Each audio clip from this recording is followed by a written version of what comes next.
Peristiwa pembakaran mobil terjadi di wilayah Banjar Sental Kangin, Desa Pet, Kecamatan Nusa Penida, pada Kamis, 5 Juni 2025, malam. Sebuah mobil jenis Daihatsu Xenia warna putih milik Ikadek Mustika, warga Dusun Iseh, Desa Kelumpu, hangus terbakar. Kejadian ini diduga dipicu oleh kemarahan pelaku karena masalah parkir kendaraan di atas lahan milik terduga pelaku. Informasi yang dihimpun menyebutkan, peristiwa tersebut terjadi sekitar pukul 21.50 WITA. Sebelum kejadian, saksi Iko Mangtoni Gunawan yang tengah melintas di sekitar lokasi, melihat ada seseorang dengan gerak-gerik mencurigakan mengitari mobil yang terparkir di depan sebuah proyek hostel. Merasa curiga, saksi Komang Tauni kemudian menanyakan kepada saksi lain, Iko Mang Sujana, mengenai kepemilikan mobil tersebut. Setelah mengetahui bahwa mobil itu milik Ikadek Mustika, saksi segera mencari korban yang saat itu tengah bekerja memasang instalasi listrik di proyek hostel tersebut. Saksi kemudian meminta korban untuk segera memindahkan mobilnya agar tidak menimbulkan masalah. Namun sesaat sebelum mobil sempat dipindahkan, api tiba-tiba muncul dan langsung membesar. Saksi lainnya sempat melihat bahwa terduga pelaku masih berada di sekitar lokasi saat api mulai membakar mobil.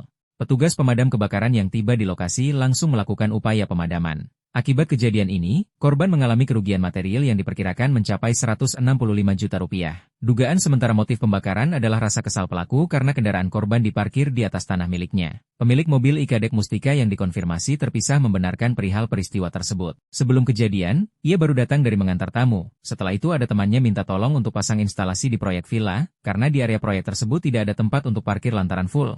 Ia pun memarkirkan mobil di TKP. Kapolsek Nusa Penida AKBP Ida Bagus Putra Sumerta seizin Kapolres Kelungkung mengatakan jika saat ini pihaknya masih terus melakukan penyelidikan untuk mengungkap pelaku dan memastikan motif di balik kejadian ini. Ditambahkannya jika terduga pelaku berinisial IKS saat ini telah diamankan dan sedang menjalani pemeriksaan.